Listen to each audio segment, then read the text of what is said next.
तो सर सबसे main question है कि जैसे कि हमने अभी ओल्ड रिजीम और न्यू रिजीम की बात करी, तो आपको क्या लगता है कि कौन सा चूज करना चाहिए? मतलब अगर हम देखें तो गवर्नमेंट का पूरा पर्सपेक्टिव है कि भाई जो ओल्ड है उसको तो खत्म करो और न्यू पे लाओ, तो आपके अकॉर्डिंग कौन सा है? इसमें अ, ये है कि ओल्ड रिजीम और न्यू रिजीम दोनों ऑप्शन आपके पास अवेलेबल है। हाँ। आपको जिसमें फायदा मिलता है वो आपको चूज करना है। और अगर आपकी बिजनेस इनकम नहीं है, अदर देन बिजनेस आपकी इनकम है, तो आप हर साल डिसाइड कर सकते हो whether I have to go in the old regime or new regime. Okay. So at the time of filing return you can decide. Businessman के लिए कुछ रिस्ट्रिक्शंस है, लेकिन उसके अलावा बाकी आप डिसाइड कर सकते हो। तो आपको अच्छा ये है कि जब तक ऑप्शन अवेलेबल है हाँ।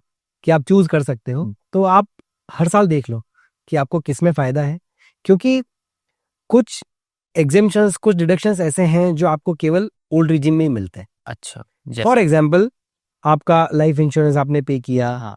किसी ने अपने बच्चों के लिए स्कूल की ट्यूशन फी पे की, पीपीएफ अकाउंट में पे, इवन जो प्रोविडेंट फंड सैलरी में से कटता है, आप एनपीएस का जो एक कंट्रीब्यूशन अप टू 50,000 का एग्जेम्पशन होता है, हाँ। ये इवन आपका मेडिक्लेम का जो प्रीमियम आप देते हैं, ये सारे बेनिफिट आपको सिर्फ ओल्ड रिजीम में मिलते हैं। ओके। अगर किसी ने कोई डोनेशंस दिए हैं, हाँ। उसका अगर उसको कोई बेनिफिट मिलना है, जो सैलरी लोग हैं उनका जो हाउस रेंट अलाउंस उनको मिलता है, जो लोग किराया पे करते हैं तो उनको कुछ एग्जेम्पशन मिलता है अपनी सैलरी इनकम में से, हाउस रेंट अलाउंस उनको मिलता है और किराया पे करते हैं तो उनको एग्जेम्पशन मिलता है। ये जो बेनिफिट्स है ये केवल ओल्ड रिजीम में है। ओके। आपने मकान खरीदने के लिए, अपने खुद के रहने के लिए मकान खरीदा और लोन लिया, तो इंटरेस्ट की छूट मिलती है। हाँ। केवल ओल्ड रिजीम में। ओके। न्यू रिजीम में उसकी कोई छूट नहीं है। तो अगर आपके पास ये सारे डिडक्शंस लेने की पॉसिबिलिटी है, आप एचआरए का बेनिफिट ले सकते हो, या आप होम लोन के इंटरेस्ट का बेनिफिट ले सकते हो, या आपने ये सब सेविंग्स कर रखी हैं जो आपको करनी है, तो क्या अगर आपने वो सब कर रखी है तो ओल्ड रिजीम में टैक्स की कैलकुलेशन थोड़ी कम हो जाएगी। ओके। अगर ये सब कुछ भी नहीं है तो हो न्यू रिजीम में जाना बेटर है, जहां पे आपके पास सारे ऑप्शंस है डिडक्शंस क्लेम करने की। वहां पे आपको कंपेयर करना पड़ेगा कि मेरे को फायदा इसमें है या मेरे को फायदा न्यू रिजीम में है। फिर एजुकेशन लोन कई लोग लेते हैं, तो एजुकेशन लोन के इंटरेस्ट का भी आपको डिडक्शन मिलता है, वो भी ओल्ड रिजीम में।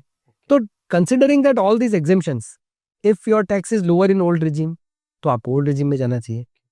अभी जो हम रिटर्न फाइल करेंगे ईयर एंडेड मार्च 25 के, उसमें तो ये हमको बार बार चेक करना पड़ेगा।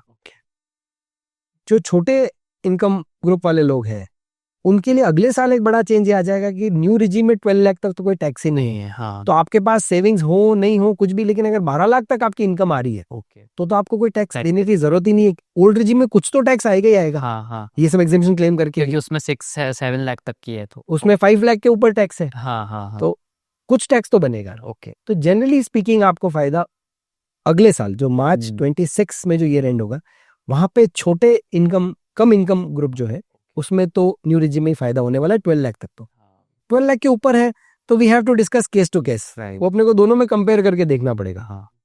और उसी के लिए शायद आपको एक कंसल्टेंट की जरूरत पड़ेगी कि किस, एक बार टेलीविजन करके देख लो, जिनमें फायदा है वो चीज आप ले लें। तो जहां पे बड़े डिडक्शन है आपके पास में, वहां पे आप ओल्ड रिजीम में चेक कर लीजिए। जहां पे कुछ भी नहीं है या बहुत कम है, वहां पे मोस्टली आपको न्यू रिजीम में फायदा। But you rightly pointed out कि गवर्नमेंट धीरे धीरे उस सिस्टम को खत्म करना चाह रही है जहां पे आप एग्जेम्पशन या डिडक्शन लेते हैं। हाँ।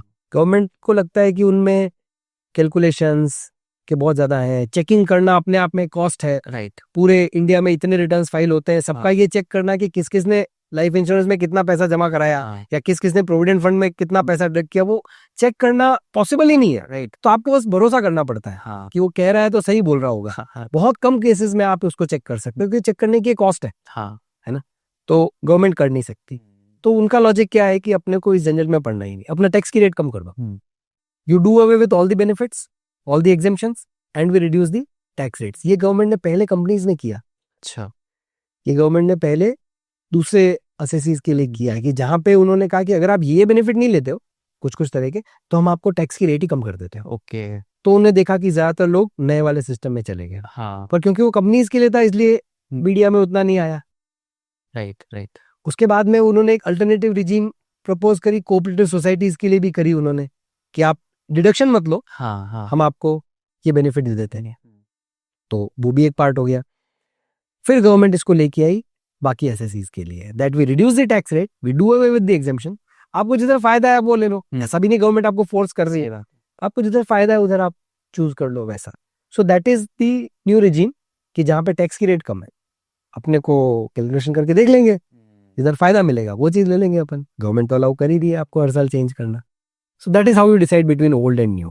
पिछले 5-6 साल से गवर्नमेंट एक स्पेशल बेनिफिट दे रही थी मैन्युफैक्चरिंग में, जो लोग जाना चाह रहे हैं उनके लिए।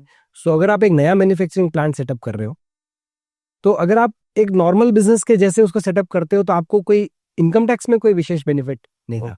बट अगर आप उसको एज अ कंपनी सेटअप करते हो और 1 अप्रैल 2024 से पहले अगर आपने उस मैन्युफैक्चरिंग को स्टार्ट कर लिया, तो आपको हमेशा के लिए एक सब्सिडाइज्ड रेट ऑफ टैक्स लगेगी। अच्छा, लाइफ टाइम? उस लाइफ टाइम, अच्छा, विदाउट एनी कंडीशन। कुछ ओके। छोटे मोटे एग्जेम्पशंस आपको नहीं मिलेंगे कुछ पर्टिकुलर तरह के, बट जनरली जो टैक्स की रेट 26% नॉर्मली एक कंपनी के ऊपर लगती है, वो लगभग 17% के आसपास ही आपको टैक्स लगेगा। और वो हमेशा के लिए वही, ऐसा कोई इसका सनसेट क्लॉज भी नहीं था कि 5 साल 10 साल, वो भी नहीं। अच्छा, आप एक नए सेक्शन में कवर हो जाओगे। ओके। तो ये, लेकिन ये कब होगा? जब आप नया यूनिट सेटअप कर रहे हो, मैन्युफैक्चरिंग यूनिट होना चाहिए, और you set up as a company. ये पार्टनरशिप को या एलएलपी को ये बेनिफिट गवर्नमेंट ने नहीं दिया। तो ये टैक्स प्लानिंग की बात है कि जहां पे कोई नया सेटअप हो ही रहा है तो आप उसको एज ए कंपनी सेटअप कर लो। That depends. अब आज की डेट में प्रोविजन नहीं है, हो सकता है गवर्नमेंट थोड़े दिन में कोई नया प्रोविजन लेके आए। आप जितना अपनी चीजों को एनालाइज करेंगे, जैसे थोड़ी देर पहले अपन ने एग्जांपल दिया था कि हम हर साल एक long term capital gain book कर लें। अगर हमारा दूसरा कोई कैपिटल गेन नहीं है तो हम इतना तो बुक कर लें कि हम उसको हर साल उतने रुपए तक हम टैक्स बचा लें। ऐसा ही एक जैसे लास्ट ईयर ही हमारे एक क्लाइंट है, उन्होंने पुराने इन्वेस्टमेंट्स म्यूचुअल फंड में काफी अच्छे इन्वेस्टमेंट्स किए उन्होंने, एंड अब उनको बहुत सारा उसके ऊपर डिविडेंड आता है, क्योंकि पुराने इन्वेस्टमेंट और डिविडेंड का क्वांटम भी अच्छा है और उनकी दूसरी इनकम भी काफी है। तो हम उस डिविडेंड पे उनको 30% टैक्स देना पड़ता है, क्योंकि डिविडेंड अब टैक्सेबल है। उनको 30% टैक्स उसके ऊपर देना पड़ रहा था। तो हमने उनकी प्लानिंग चेंज करी, हमने डिविडेंड ऑप्शन से बाहर निकल गए, हमको डिविडेंड लेना ही नहीं है। अच्छा, हम ग्रोथ ऑप्शन में चले गए, ताकि जो म्यूचुअल फंड में जो पैसा एक्यूमुलेट हो रहा है वो वहीं पे बढ़े। अच्छा, और हर महीने म्यूचुअल फंड में एक विड्रॉल का सिस्टम होता है, सिस्टमेटिक विड्रॉल जिसको बोलते हैं। उस सिस्टमेटिक विड्रॉल के थ्रू हर महीने कुछ यूनिट्स सेल होके और उनके अकाउंट में उनका पैसा आ जाएगा। अच्छा, अब इसका इम्पैक्ट क्या हुआ कि पहले उनको मान लीजिए 50,000 उनको हर महीने डिविडेंड आ रहा था, तो 50,000 पे वो 30% टैक्स दे रहे थे, यानी लगभग 15,000 रुपए वो टैक्स दे रहे थे। अभी जब वो विड्रॉल प्लान में जा रहे हैं तो उनके कुछ यूनिट्स हर बार सेल हो जाते हैं। तो मान लीजिए उनने 25,000 के यूनिट, अब उनको 50,000 की उनकी वैल्यू हो गई, तो उनको गेन जो है वो 25,000 का ही हो रहा है, और उस 25,000 पे भी वो 12.5% ही टैक्स देंगे। राइट, तो उसी आप पैसा तो आपका ही है, आपके पास ही वही पैसा आ रहा है और उसी सोर्स से आ रहा है, पर जहां आप 30% टैक्स दे रहे थे उसे सिर्फ प्रॉफिट पे आप 12.5% टैक्स दे रहे हो। So this is a legal way of saving on taxes once you analyse your investments. तो ज्यादा अच्छा है कि आप इन्वेस्टमेंट करते वक्त भी, जब आप म्यूचुअल फंड में, स्पेशली म्यूचुअल फंड में आप इन्वेस्ट कर रहे हो, तो rather then taking dividend plans, अगर आपको इमीडिएट पैसे की जरूरत नहीं है तो डिविडेंड प्लान की बजाय ग्रोथ ऑप्शन हमेशा बेटर है, क्योंकि ग्रोथ अक्यूमुलेट होगी और जब आप सेल करोगे आपको 12.5% ही टैक्स उसके ऊपर देना पड़ेगा। डिविडेंड पे अभी 30% टैक्स है, या आपके स्लैब रेट पे टैक्स है, तो it is mostly it will be higher. तो rather than dividend you opt for growth. हाँ, अगर पैसे की जरूरत नहीं है तो of course it depends on case to case, but generally speaking. इसी तरह से एक चीज जो कई लोग प्लान नहीं करते हैं वो है कि जब हम कोई प्रॉपर्टी को सेल करते हैं तो हमेशा लोग उसके अराउंड टैक्स प्लानिंग करते हैं, कैसे मैं टैक्स बचा सकता हूँ। मैंने मकान बेचा तो मैं वापस मकान खरीद लेता हूँ तो मेरे को कैपिटल गेन में एग्जेम्पशन मिल जाएगा। मैंने मकान या प्लॉट बेचा तो मकान खरीद लूँ, या इवन बॉन्ड्स भी आते हैं कुछ ऐसे गवर्नमेंट के जहाँ पे इन्वेस्ट करके आप टैक्स बचा सकते हो।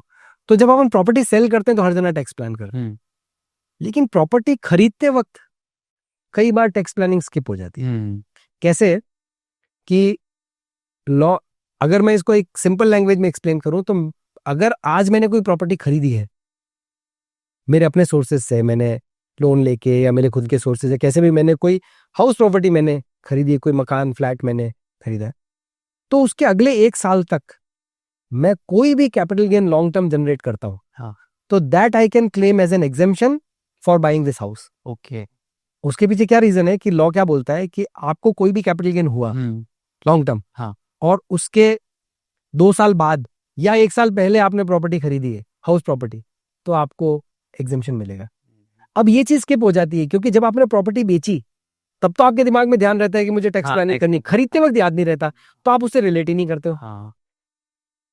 तो अगर आज बड़े शहरों में या उदयपुर में 50-60 लाख 1 करोड़ का फ्लैट लेना कोई बहुत बड़ा मैटर नहीं रह गया, तो अगर मैंने आज 1 करोड़ का फ्लैट खरीदा है, अगले 1 साल में 1 करोड़ तक के लॉन्ग टर्म असेट में सेल करता हूँ, शेयर्स या म्यूचुअल फंड 1 करोड़ तक के, तो उनपे जो भी कैपिटल गेन होगा वो एग्जेम्प्ट हो जाएगा। हाँ, वो एडजस्ट हो जाएगा उससे। तो अपन ने गेन हार्वेस्टिंग की बात की थी ना, you can harvest your gain. Gain. अगर मेरे पास ऐसे अच्छे इन्वेस्टमेंट्स हैं जिनके ऊपर बहुत सारा कैपिटल गेन आज की डेट में बन रहा है, तो मैं उनको सेल कर दूं और वापस खरीद लूं। हाँ। तो मेरा पोर्टफोलियो वहीं का वहीं है, पर मैंने उतना कैपिटल गेन एग्जमेंट बना ली। इसके पीछे कुछ कंडीशंस है, आपके पास कितने मकान हैं, उन सबकी कुछ लिमिट्स होती हैं, बट जनरली स्पीकिंग ये टैक्स प्लानिंग भी की जा सकती है कि जहां पे आप खरीदने के बाद में किसी असेट को, प्रॉपर्टी खरीदो फिर किसी असेट को बेचो, तो आप उस कैपिटल गेन को भी एग्जेम्पशन में सेट ऑफ कर सकते हैं। So this can be a very good planning tool which sometimes gets skipped. ये एक अच्छा हो सकता है। कुछ और तरीके अलग अलग बातें हैं, लेकिन जैसे आपने कोई प्रॉपर्टी सेल करी और आपको कैपिटल गेन हो रहा है, तो 3 साल की टाइम लिमिट गवर्नमेंट देती है कि आप मकान बना लीजिए, और अगर आप 3 साल में मकान बनाने वाले हैं तो जब तक नहीं बनता तब तक आप उस पैसे को कैपिटल गेन एफडी में रख दीजिए। तो कैपिटल गेन एफडी का पैसा इस साल एग्जेम्प्ट हो जाता है।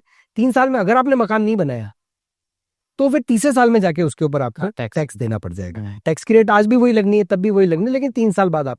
Now this can also be used as a tax planning tool sometime. Okay. जब आपको भी पता ही नहीं है कि मैं इस पैसे का क्या करूंगा, तो एक बार एफडी तो करा दो। हाँ, हाँ। 3 साल बाद टैक्स दे देंगे, हाँ। टैक्स की रेट तो सेम ही रहने वाली है, प्लस आप इंटरेस्ट भी अर्न करोगे उसके ऊपर।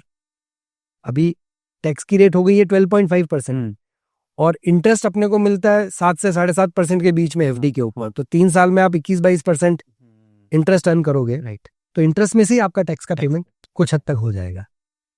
And this can also be use to save on the taxes also, in terms of कि कुछ ऐसे लिमिट्स होते हैं, जैसे अभी 50 लाख रुपए की एक लिमिट है, उसके ऊपर जैसे आपकी इनकम आती है, आपके पूरे टैक्स के ऊपर 15% सरचार्ज लग जाता है। अगर मेरा उसमें कैपिटल गेन का भी पोर्शन शामिल है, मैं उस पर टैक्स भी देना चाहता हूँ, लेकिन अगर मैं उस पैसे की अभी एफडी कर दूं उसमें से कुछ पार्ट की, हाँ, तो मेरी टैक्सेबल इनकम 50 लाख के नीचे आ जाएगी। हाँ। तो मेरा सरचार्ज बच जाएगा। एग्जाम्पल के लिए मान लीजिए मेरी रेगुलर इनकम 20 लाख है और मुझे 50 लाख का कैपिटल गेन हो गया, तो मुझे 70 लाख की इनकम होगी, तो मेरी पूरी इनकम के ऊपर सरचार्ज लग जाएगा, इंक्लूडिंग वो 20 लाख पे जो टैक्स बन रहा है उस पर भी सरचार्ज लग जाएगा। 15% टैक्स लायबिलिटी मेरी बढ़ जाएगी। तो मैं 25 लाख की अगर एफडी कर दूं कैपिटल गेन वाले, तो मेरी इनकम रह जाएगी 45 लाख, जिसपे कोई सरचार्ज नहीं लगेगा। 3 साल बाद जब वो 25 लाख पूरा होगा और मेरे पास वो पैसा आएगा, तो वो टाइम पे लेट्स अज्यूम कि मेरी इनकम उस वक्त भी 20-22 लाख रहती है, तो ये 25 लाख ऐड करके भी मैं 15 लाख की लिमिट के अंदर ही रहूंगा, 50 लाख की लिमिट के अंदर रहूंगा, तो वहां पे भी मुझे सरचार्ज नहीं देना पड़ेगा। तो एक तरह से टैक्स डेफर हो गया। This is maybe a slightly grey area, not exactly illegal, but you plan your taxes in a way कि मुझे मकान खरीदना है, मैं 3 साल रख लेता हूँ, मैं नहीं खरीद पाया तो 3 साल बाद टैक्स ले सकूंगा, तो आपने उस सरचार्ज वाले पोर्शन को आपने बचा लिया। तो इस तरह के कई सारे टैक्स प्लानिंग टूल्स हैं कि आप जितना आप चीज़ों को समझेंगे, जितना आप अपने ट्रांजैक्शंस को ध्यान से देखेंगे, अपने कंसल्टेंट से जितना डिस्कस करेंगे, उसकी सोच उतनी आपको हेल्प करेगी कि कहाँ कहाँ पे ऐसे पॉइंट्स हैं छोटी या बड़ी हम टैक्स की सेविंग कर सकते हैं। तो जितने फाइनेंशियल एस्पेक्ट्स हैं, जैसे हम डॉक्टर की बात करते हैं ना कि डॉक्टर से कोई भी चीज़ छुपानी नहीं चाहिए, सब कुछ बताना चाहिए, राइट, है ना? तो वैसे अपने फाइनेंस रिलेटेड जितने भी ट्रांजैक्शंस हैं वो आपको अपने कंसल्टेंट से, अपने सीए से ज़रूर डिस्कस करने चाहिए।